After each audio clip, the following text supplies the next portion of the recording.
కాంగ్రెస్ ప్రభుత్వంలో ఎరువులు అందక ధాన్యం కొనే దిక్కులేక రైతు అరుగోస పడుతున్నాడని బీఆర్ఎస్ కార్యనిర్వాహక అధ్యక్షుడు కేటీఆర్ విమర్శించారు.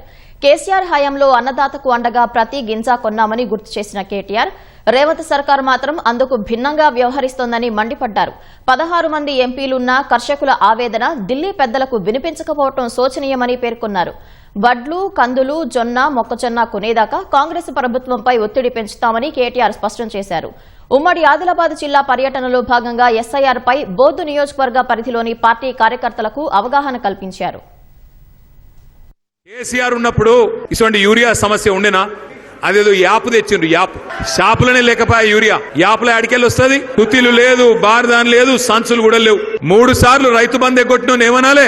ఇవాళ రేవంత్ రెడ్డి తీసుకున్న నిర్ణయం మొత్తం రైతాంగానికి ఒక శాపం. ఇక్కడి నుంచి కొనడట, ఆయన గింజలు కొనడట, వడ్లు కొనడట. మోడీ ఎంత కొనమంటే గంతే కొంటాడట, మీదికెళ్ళి కొనడట. కాళ్ళు పట్టుకున్నాడు కాదు, కాలర్ పట్టుకోండి. కాంగ్రెస్ వల్ల గల్లా పట్టుకుని అడగండి, ఎక్కడ పోయింది నువ్వు చెప్పిన బోనస్, ఎక్కడ పోయింది అని అడగండి.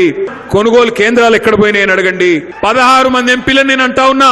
కాంగ్రెస్ ప్రభుత్వానికి రాష్ట్రంలో ఎంత బాధ్యత ఉందో 8 మంది కాంగ్రెస్, 8 మంది బీజేపీ వాళ్ళు, మీకు కూడా జిమ్మేదారు ఉన్నది. రేవంత్ రెడ్డి తప్పించుకుంటా అంటే ఆయనని ఇడిచిపెట్టాం, ఎంపీలను కూడా ఇడిచిపెట్టాం. రైతు బంధు ప్రభుత్వం పోయింది, ఒక రాబంధు ప్రభుత్వం వచ్చింది. కరోనా కంటే డేంజర్ కాంగ్రెస్ కాబట్టే వాళ్ళు కొంటలేరు.